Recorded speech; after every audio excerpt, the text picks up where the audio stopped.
Olá, amigos, tudo bem? Bem, espero que sim. Estamos de volta aqui então para darmos continuidade à nossa leitura e estudo do Evangelho segundo o Espiritismo. Nos encontramos então no capítulo de número 16, no número 9, e na terceira parte.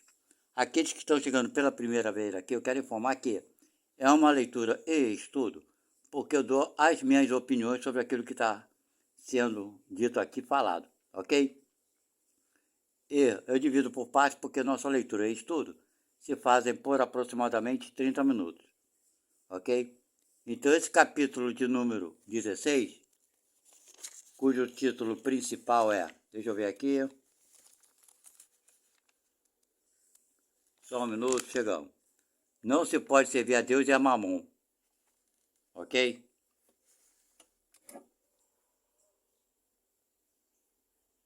Esse é o capítulo 16. E nos encontramos então na terceira parte, que é o número 9, conforme eu expliquei a vocês, porque eu divido por partes. Então vamos ao que interessa. Instrução dos Espíritos, a verdadeira propriedade. Quem quiser saber das leituras anteriores é só se inscrever e buscar o último evangelho que eu coloquei aqui, ok? Vamos lá. Número 9. O homem não possui de seu senão o que pode levar deste mundo. O que encontra ao chegar e o que deixa ao partir, goza durante a sua permanência na terra. Mas, uma vez que é forçado a abandoná-lo, dele não tem senão o gozo e não a posse real. Quer dizer, o que temos aqui por aqui fica, né? Encontramos e vai ficar por aqui. Ele continua. Que possui ele, pois, nada daquilo que é para o uso do corpo.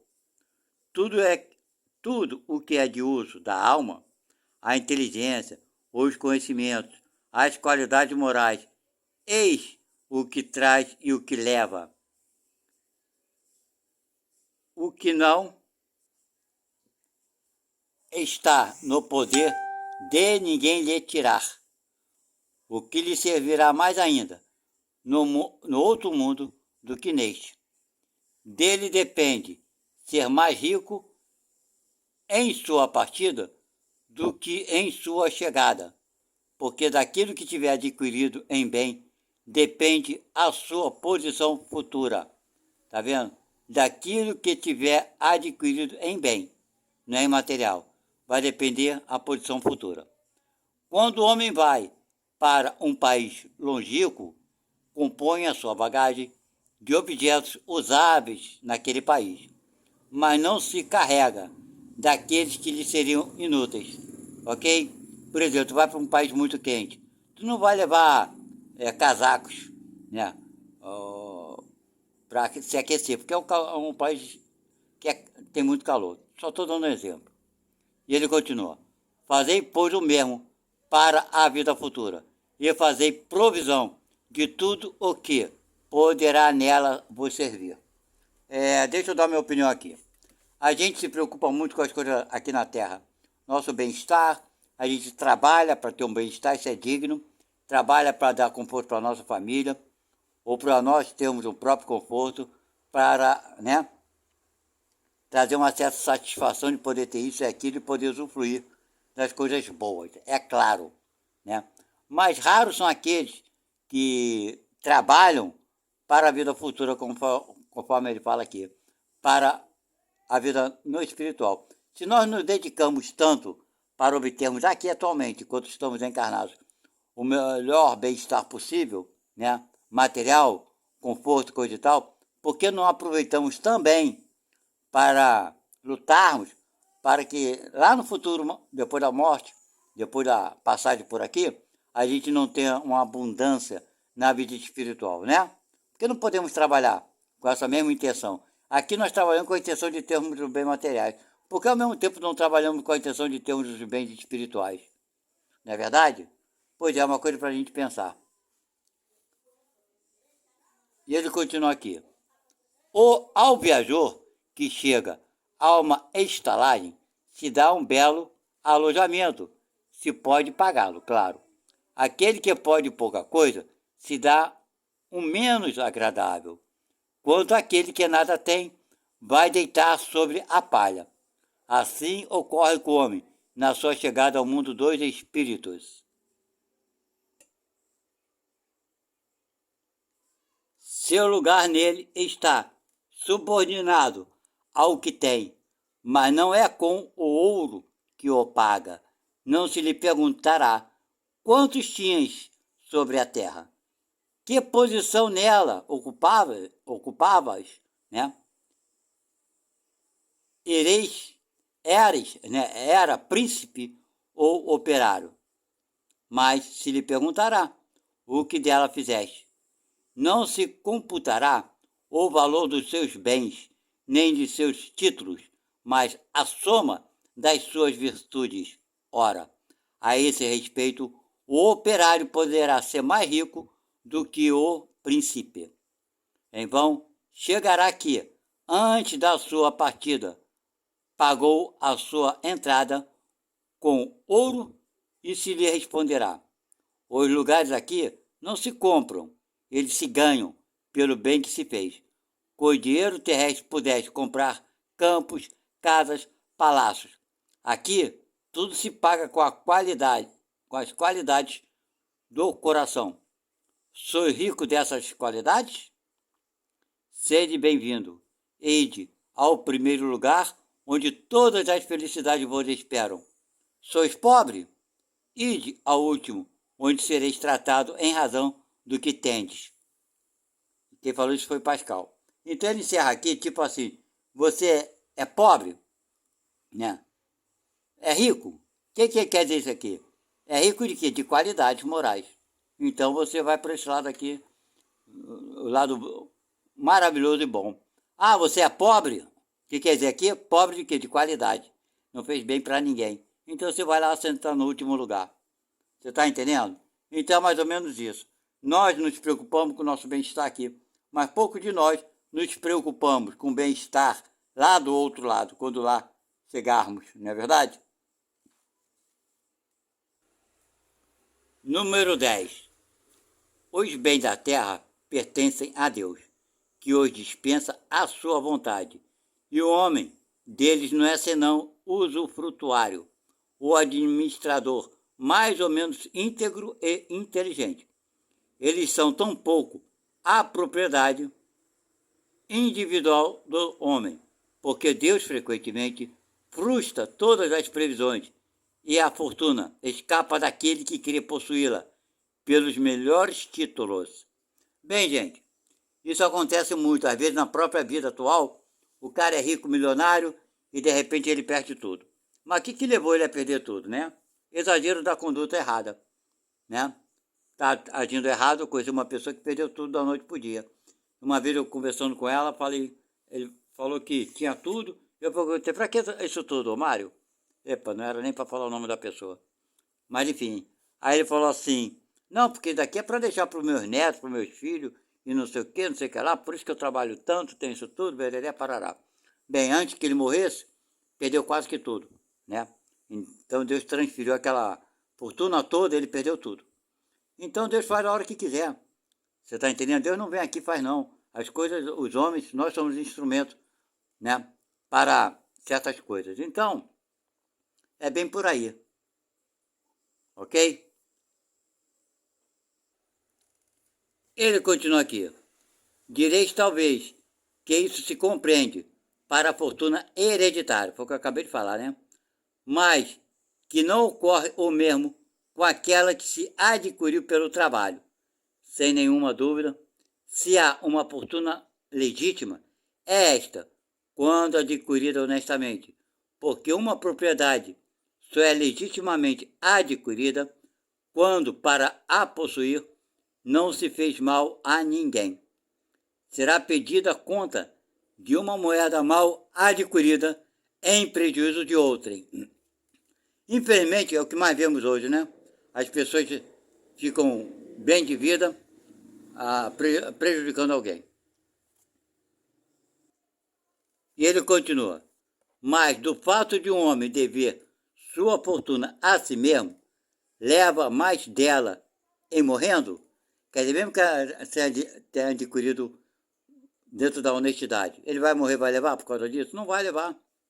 E ele continua: os cuidados que ela toma em transmiti-la aos seus descendentes não são frequentemente supérfluos, quer dizer, cuidar, vou deixar para os meus herdeiros.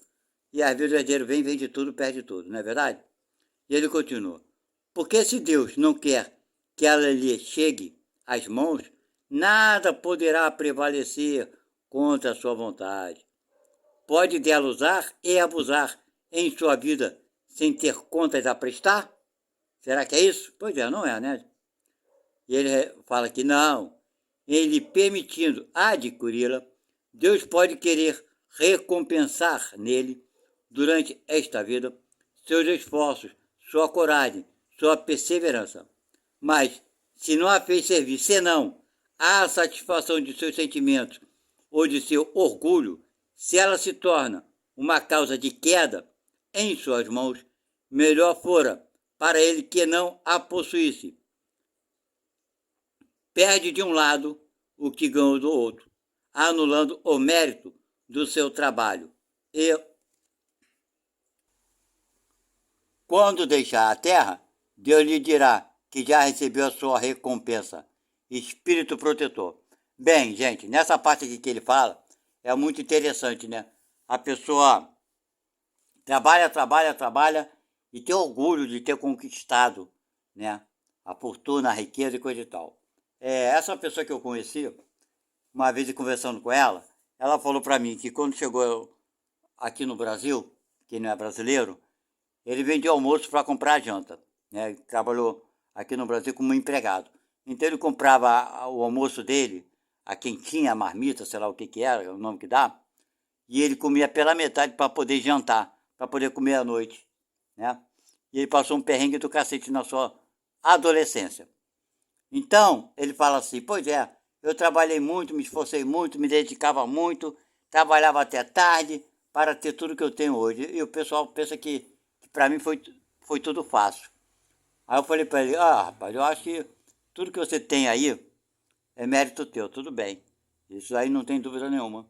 Mas você já parou para pensar que tem muita gente, muitas pessoas que trabalham tanto quanto você trabalhou ou mais e não conseguiram ficar rico? Aí ele ficou me olhando, pensando. Aí eu falei: cara, isso é um negócio para você pensar. Você ficou rico, e os que não ficaram, por que será?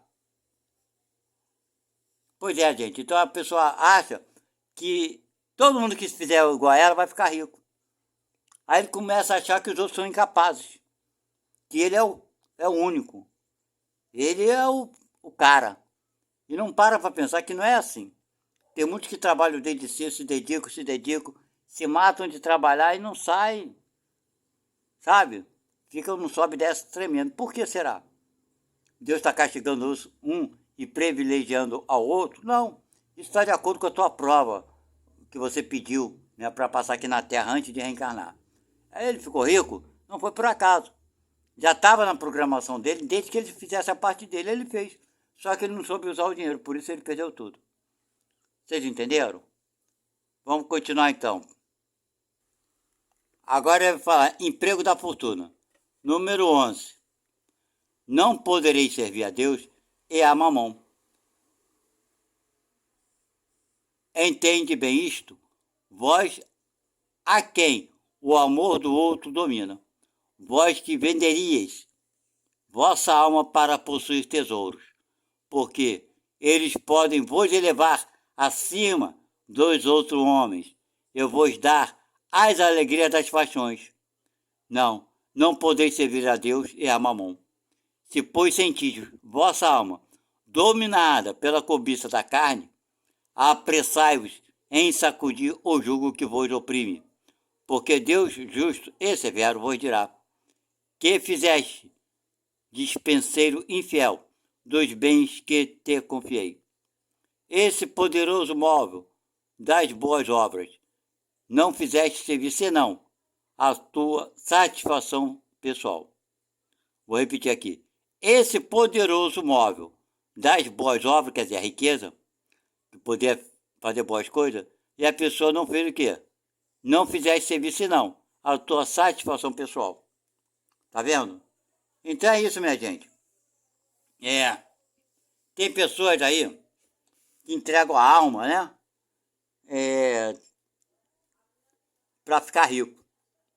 E fazem acordos, fazem uns pactos aí meio estranho. Mas adianta. Se ele vai desencarnar, e aí depois, como é que fica, né? A situação dele vai ficar bem pior. Aqui a gente vai viver no máximo 100 anos. E na espiritualidade, para reencarnar, talvez um século ou mais. Né? Olha quanto tempo nós vamos perder por uma ambição infantil, né? Porque vamos sair daqui, vai ficar tudo por aqui. E ele continua. Qual é, pois, melhor emprego da fortuna? Procurai nestas palavras. Amai-vos uns aos outros. A solução do problema. Aí está o segredo de bem empregar as riquezas. Aquele que está animado de amor ao próximo tem sua linha de conduta tem a sua linha de conduta toda traçada. O emprego que apraz a Deus é o da caridade. Não é essa caridade fria e egoísta que consiste em derramar em torno de si o supérfluo de uma existência dourada, mas essa caridade cheia de amor que procura o infeliz, que o reergue sem humilhá-lo. Rico, dado o teu supérfluo, faze melhor, dado o teu necessário, porque o teu necessário ainda é supérfluo, tá vendo? Mas dá com sabedoria. Não repilas o queixume com medo de seres enganado, mas vai à fonte do mal. Alivia primeiro, informa-te em seguida e vê se o trabalho, os conselhos, a afeição mesma não serão mais eficazes do que a tua esmola, tá vendo? Espalha ao redor de ti, com o bem-estar, o amor de Deus, o amor ao trabalho e o amor ao próximo. Coloca tuas riquezas sobre um capital que não te faltará jamais e te trará grandes interesses, as boas obras. A riqueza da inteligência deve te servir como a do ouro. Espalha ao redor de ti os tesouros da instrução. Espalha sobre os teus irmãos os tesouros do teu amor, e eles frutificarão. Quem falou isso foi Severus, em Bordeaux, em 1861. Número 12. E ele continua. Quando considero a brevidade da vida, fico dolorosamente impressionado pela incessante preocupação da qual o bem-estar material é para vós o objeto, ao passo que ligais tão pouca importância e não consagro senão pouco ou nenhum tempo ao vosso aperfeiçoamento moral, que deve vos ser contado para a eternidade. Tá vendo aqui? Então, gente, é aquilo que eu falei antes. Nós não lutamos para ter um bem-estar aqui, por que não lutamos para, né, termos um bem-estar lá do outro lado, para a eternidade? Pois é, né? Ele vem falando a mesma coisa que eu falei aqui em outras palavras. E ele continua. Crer-se-ia ao ver a atividade que desdobrais, que ela se prende a uma questão do mais alto interesse para a humanidade, enquanto que não se trata, quase sempre, senão em vos esforçar para satisfazer necessidades exageradas, tá vendo? A gente fala que é para a humanidade, mas na verdade é para satisfazer nossas vontades. A vaidade ou entregar-vos aos excessos, tá vendo? Quantas penas, cuidados e tormentos se inflige. Quantas noites sem sono para aumentar uma fortuna. Pois é, tem gente que é assim, né? Trabalha aqui no louco para aumentar só a fortuna. Não precisa, mas trabalha que nem um doido só para aumentar a fortuna. frequentemente mais do que o suficiente, trabalha mais do que o suficiente, por cúmulo da cegueira. Não é raro ver aqueles a quem um amor imoderado dá a fortuna e dos gozos que ela proporciona, sujeita a um trabalho penoso. Tá vendo? Às vezes só porque satisfazer um gozozinho, querer ter um dinheiro, a gente se mata, né, para ter aquele negócio. Um trabalho penoso. Orgulhar-se de uma existência dita de sacrifício e de mérito, como se trabalhasse para os outros e não para si mesmos. Tá vendo? Aí foi o caso desse amigo meu, né? Que se orgulhava de ter trabalhado, como se ele tivesse feito para os outros. Foi só para ele, pelo orgulho e pela vaidade dele. Se matou, o interesse dele. Mais nada. Como se fosse para o mundo. E ele vai continuar aqui. Insensatos. Credes, pois, realmente, que vos será tido em conta os cuidados e os esforços dos quais o egoísmo, a cupidez, o orgulho são os móveis, né? Que nesse conhecido meu, o que fez ele se dedicar tanto, se trabalhar, matar tanto? Para quê? O esforço era para quê? Para atingir o quê? O egoísmo dele, a cupidez dele, o ódio e o orgulho? Pois é, por isso que fez ele se dedicar tanto ao trabalho, não é isso? Ele continua, enquanto que negligencias o cuidado do vosso futuro, assim como os deveres da solidariedade fraternal, imposto a todos os que gozam das vontades da vida social. Não haveis pensado senão em vosso corpo, seu bem-estar, seus gozos, foram o único objeto da vossa solicitude egoística. Por ele que morre, haveis negligenciado o vosso espírito, que viverá sempre. Assim, esse senhor tão estimado e acariciado tornou-se o vosso tirano. É o egoísmo, né? Comanda o vosso espírito, que se fez seu escravo. Estava aí o objeto da existência que Deus vos havia dado? Quer dizer, Deus deu essa existência para isso? Para a gente, né, exagerar? Aproveitar de todas as formas? O que faz com que a gente fique rico? A motivação qual é? Deixa eu olhar para mim. Eu posso falar de mim, claro. Olhar para a minha vida, a vida que eu tive. Que todos nós passamos por, né? Pela experiência da vida. Todo mundo passa. Então eu lembro quando eu era solteiro, a minha intenção quando eu era solteiro era ter um bom trabalho, para ter um dinheiro legal, uma grana boa, para poder passear, me divertir, curtir a vida, né? Namorar bastante, passear de carro bastante. Era a minha, vamos botar assim, minha ambição. Então, lutei muito no início, foi difícil, não foi fácil. Não sou filho de gente assim, de grana, né? Enfim, mas eu consegui. Talvez o que em 3 ou 4 anos, sei lá, correndo atrás, batalhando que nem um doido, eu consegui ter um bom salário, ganhar um bom salário. Eu podia passear fim de semana, me divertia, tinha uma vida assim, boa, por assim dizer. Pude comprar meu carro naquela época e achava que eu, como adolescente, sem muita informação, a minha vida estava resolvida naquela época. Eu tinha um carro, tinha salário bom, eu podia me divertir fim de semana e eu era solteiro e cooperava com as despesas da casa, né, fazia a minha parte. Minha vida estava resumida nisso. Mais tarde, um pouco, eu cansei dessa vida de solteiro e decidi me casar, né? Me casei, tive 3 filhos e a partir dali, desde o momento que eu me casei, a minha cabeça mudou. Eu não queria mais farra, não queria mais... A minha projeto de vida era outro, era dar um bem-estar para a família. Dar um bem-estar para a família, para os meus filhos, para a minha esposa, etc e tal. E para isso eu não medi as consequências. Eu trabalhei muito, me dedicava muito ao trabalho, conforme eu estou falando, eu nunca tive fortuna nem nada, eu tinha que trabalhar muito para poder ter o necessário, pagar aluguel, nem casa própria eu tinha, e etc e tal. Então eu trabalhava muito, vocês entenderam?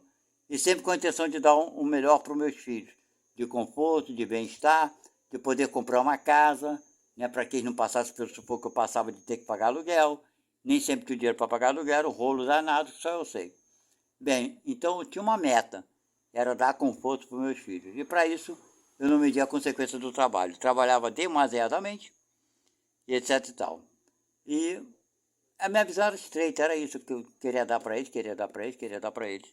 E quando muito mais tarde eu já tinha sido acometido de uma gastrite que me levou para o hospital, eu tive uma pneumonia dupla que me levou para o hospital por excesso de trabalho, falta de alimentação adequada. Certo? E ainda assim eu não enxergava as coisas. Eu sei que em determinado momento da minha vida, eu vi que o que eu deveria ter dado e feito pelos meus filhos não era dar dinheiro, não era dar conforto, nesse sentido não. Exageradamente me matar do jeito que me matava. Eu tinha que dar a eles informação para que eles conquistassem o espaço deles na vida e conquistassem as coisas deles. Isso que eu tinha que ter dado a eles. Então, pelo excesso de trabalho, exagero de trabalho, fiquei com 2 doenças que eu tenho até hoje. E o dinheiro, não tenho dinheiro nenhum, porque tudo que eu adquiri eu perdia. Era um golpe aqui, um golpe ali, um golpe na esquina, tomava golpe toda hora. E foram muitos golpes que eu não vou enumerar aqui para vocês. Que se eu contar ninguém vai acreditar, claro que não, mas faz parte. Mas enfim, então, o que adiantou trabalhar tanto? Quantas horas eu podia ter ficado com meus filhos, fim de semana que eu trabalhava, sábado, domingo, feriado, por aí vai. Chegava em casa às vezes 11 horas da noite, que eu chegava eles estavam tudo dormindo, nem via meus filhos direito. Para dar conforto. E olha que não tinha muito conforto não, mas eu queria dar o máximo que eu podia dar. Vocês estão entendendo? Então é mais ou menos isso, gente. A gente, depois de muitos anos, minha vida mudou, cometi muitos erros, claro, evidente. E hoje meus filhos já não dependem de mim, já tem muitos anos que não dependem de mim, já são casados, já sou avô, eles já têm a família deles, eles vivem às custas deles já há muito tempo. Mas enfim, e nada do que eu fiz teve valor para ninguém. Vocês entenderam? Eu me sacrificar não teve valor para ninguém, para ninguém. A casa que nós morávamos, perdemos porque ninguém quis saber da casa. Eu decidi então vender a casa. Nenhum dos filhos quis a casa, a mulher não quis, ninguém quis. E fiquei com aquele elefante branco. Vocês entenderam? Então eu deveria ter feito as coisas diferentes.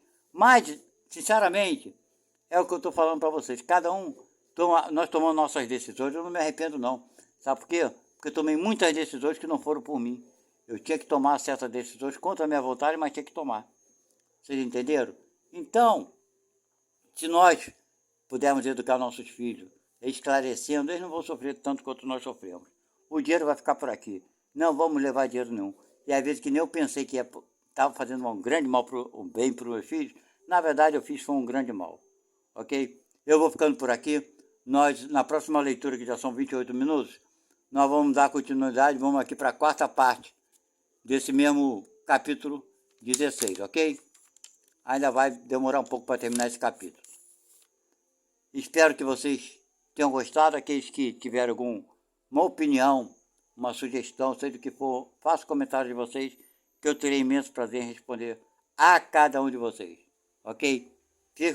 Fiquem com Deus, boa noite e até a próxima. Tchau.